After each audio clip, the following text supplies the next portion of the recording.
नमस्कार, स्वागत है आप सभी का आपके अपने चैनल स्वदेश लाइव पर। मैं रत्नेश पांडे और हमारे साथ हैं पूर्व आईपीएस अमिताभ दास सर। देखिए, कल नरेंद्र मोदी सिवान में थे।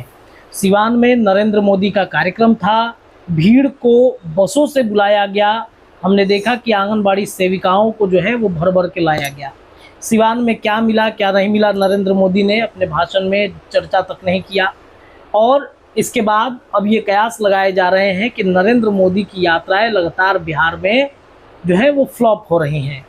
क्या एनडीए गठबंधन की सरकार को बिहार की जनता पसंद नहीं करना चाहती है? चलिए इस विषय पर बातचीत करना चाहते हैं। हमारे साथ पूर्व आईपीएस अमिताभ दास सर हैं। अमित सर, कल नरेंद्र मोदी का कार्यक्रम था और ये कार्यक्रम कहा जा रहा है कि फेल हो गया। मंगल पांडे से लेकर कई लोग इसमें खर्च किए थे, सारा पैसा बर्बाद हो गया क्या उनका? अब मोदी जी का आजकल ग्रह नक्षत्र ठीक नहीं चल रहा है, मैं तो ये कहूँगा।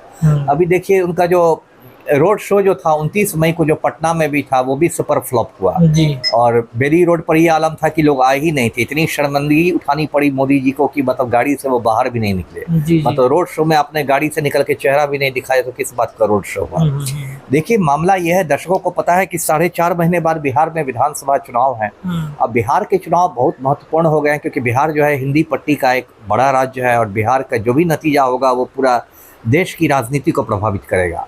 और इस बार जो एनडीए सरकार सत्तारूढ़ गठबंधन है उसकी हालत पतली है ना। और ये बात मोदी जी भी समझ रहे हैं, जो उनको फीडबैक मिल रहा है जमीन से, तो इसलिए वो बार बार मतलब आ रहे हैं। और इतनी बार आ रहे हैं कि मैं तो मजाक में कहता हूँ कि अब पटना के गोलघर को ही वो प्रधानमंत्री आवास घोषित करवा देंगे, है ना। गोलघर में ही रहना शुरू कर देंगे, तब बिहार का दौरा आसान हो जाएगा ना। अभी देखिए, पहलगाम में आतंकी हमला हुआ था 22 अप्रैल को। कायदे से प्रधानमंत्री को कश्मीर जाना चाहिए था, वहां ना मरहम पट्टी की जरूरत थी, तो पहुंच गए मधुबनी, क्योंकि बिहार का चुनाव है। फिर भागलपुर आ गए। भागलपुर में उन्होंने कह दिया कि ये तो नीतीश कुमार हमारे लाडला मुख्यमंत्री हैं। ये वही मोदी जी हैं जो कहते थे कि नीतीश के डीएनए में खराबी, वो भी आपके दर्शकों को याद होगा। उसके बाद देखिए, दरभंगा चले गए एम्स के भूमि पूजन के लिए। उसके बाद पटना में रोड शो हुआ। फिर देखिए, रोहतास चले गए। सिबोर अली भी मतलब फ्लॉप ही रह गए, उसमें भी खाली खाली कुर्सियां ही दिख रही थी। अब कल चले गए सिवान, और उसमें सरकारी तंत्र का मतलब जो कहते हैं जमकर दुरुपयोग हुआ है ना। ये लोग तो सुपारी दे देते हैं ना, ये लोग सुपारी दे देते हैं, बीडीओ को, सीओ को सुपारी देते हैं। राजनीतिक सुपारी ही है ना, राजनीतिक सुपारी है। सुपारी का मतलब ये थोड़ा है कि सोनम रघुवंशी की तरह मरवा ही दीजिए। ये भी एक किस्म की सुपारी है। सुपारी है कि भाई बीडीओ को, सीओ को, डिस्ट्रिक्ट ट्रांसपोर्ट ऑफिसर को, ये परिवहन पदाधिकारी को, उसको सबको सुपारी दे दी जाती है कि भाई प्रधानमंत्री की बेइज्जती नहीं होनी चाहिए, कुर्सियां भरी होनी चाहिए। अब बेचारा क्या करेंगे? आंगनबाड़ी सेविका, आशा कार्यकर्ता, ममता कार्यकर्ता, जितने कर्मचारी हैं सबको भेज दिया गया। सब बचाइए गर्मी में भूख प्यास से बेहाल। ये प्रधानमंत्री तो अपना निकल जाएंगे भाषण देके, और गर्मी में सब भूख प्यास से बेहाल लोग सुबह से शाम तक बैठे रहते हैं। इसके बावजूद देखिए, एक तो प्रधानमंत्री ने कोई नई बात कही नहीं। कब तक आप 2005 की बात करते रहिएगा? अरे 2005 है, 25 है, तो 20 साल अपनी उपलब्धियां तो बताइए। अब कब तक वही घूम के कि लालटेन और पंजा, लालटेन और पंजा? तो कमल ने क्या किया? उन्होंने कहा कि लालू प्रसाद यादव ने अम्बेडकर का अपमान किया, हम दिल में रखते हैं। उन्होंने ब्लू कलर का पट्टा भी सर पहन रखा था सम्मान के लिए। सही है ना, नीला रंग का पहनेंगे तो लोगों को। देखिए क्या ये सब बात है।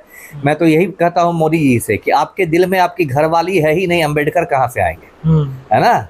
मैं तो यही सवाल करूंगा कि जिस जसोदा बेन से मोदी जी ने शादी की थी, है ना, अग्नि को साक्षी मान के साथ फेरे लिए थे, वो तो जसोदा बेन इनके दिल में है ही नहीं। वो उस जसोदा बेन को प्रधानमंत्री आवास में घुसने नहीं देते हैं। उसको 30 साल पहले इन्होंने छोड़ दिया। तो जो इंसान अपनी बीवी को दिल में नहीं रखेगा, वो बाबा साहब अम्बेडकर को क्या दिल में रखेगा?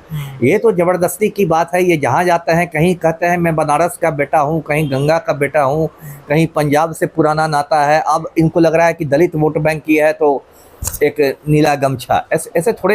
लेकिन विश्व नौटंकी बाजी जी जो था, मंगल पांडे का साख दाव पे लगा था। स्वास्थ्य मंत्री हैं, उनका गृह जिला है, हमने देखा बहुत परेशान थे। लेकिन फिर भी जिस तरीके से कार्यक्रम होना चाहिए था, मंगल पांडे फेल कर गया वहाँ पर। फेल करेंगे ही कहाँ, मंगल पांडे कहाँ पास कर रहे हैं? स्वास्थ्य व्यवस्था की बिहार में क्या हालत? अभी पीएमसीएच की छत गिर गई, पता है ना जी। इसके पहले देखिए, पीएमसीएच में जो एक कुर्मी की लड़की आई थी, रेप विक्टिम जो थी, रेप पीड़िता थी, बेचारी 6 घंटे तक एम्बुलेंस में तड़पती रही, उसको बेड नहीं मिला, है ना। और उसके पहले देखिए, एनएमसीएच में एक मरीज की उंगलियां चूहे कुतर के ले गए, तो मंगल पांडे का नाम जो अमंगल पांडे पड़ा है ऐसे ही ना पड़ा है। अब ये लोग खाली बड़ी बड़ी बातें करेंगे कि हम तो पीएमसीएच की छत पर हेलीपैड बनवा देंगे, तो वहां तो हेलीकॉप्टर उतरेगा, ये सब क्या बात है। जो बुनियादी जरूरत है, और ये तो मतलब राजधानी के बड़े अस्पतालों की मैं बात कर रहा हूँ, एनएमसीएच और पीएमसीएच बिहार के बड़े बड़े अस्पतालों में है। आप गाँव में जाइए, जो प्राथमिक स्वास्थ्य केंद्र होते हैं वहाँ बुनियादी रुई और सुई नहीं है, वहाँ आपको ताला लटका मिलेगा। 90% प्राथमिक स्वास्थ्य केंद्रों में गांव में डॉक्टर लोग आते नहीं हैं, वो शहर में बैठ के प्राइवेट प्रैक्टिस करते हैं, पूरा रैकेट है। और 1 महीने का वेतन सिविल सर्जन को घूस में देते हैं, और सिविल सर्जन उन पर कोई एक्शन नहीं लेता। ये लगभग पूरे बिहार की कहानी है जी। तो प्राथमिक स्वास्थ्य केंद्र, पीएमसीएच भी आना क्या हर के लिए आसान है? मान लीजिए सुपौल में कोई गांव में आदमी बीमार पड़ जाएगा, उसको तुरंत आप पीएमसीएच कहिएगा आने के लिए पहुंच जाएगा, तो रास्ते में मर जाएगा। बिल्कुल। तो असली तो आपको प्राथमिक स्वास्थ्य केंद्र को ना मजबूत करना है। जैसे दिल्ली में लोग कुछ भी कहे केजरीवाल को लेकर, मोहल्ला क्लिनिक में तो बहुत अच्छा काम हुआ है ना जी जी। हर आदमी एम्स में थोड़े पहुंच जाएगा, मोहल्ला क्लिनिक भी तो कोई चीज है स्थानीय स्तर पर। तो प्राथमिक स्वास्थ्य केंद्र पर ना रुई है ना सुई है, और खाली इन लोग का तकिया कलाम एक हो गया एनडीए वालों का 2005 के बाद। 2000 क्या 2005 है, 2025 में आप बीच के 20 वर्षों की, 20 वर्ष कम समय होता है। 20 वर्ष में एक बच्चा पैदा होके बाप बन जाता है, कम समय नहीं ना हुआ 20 वर्ष।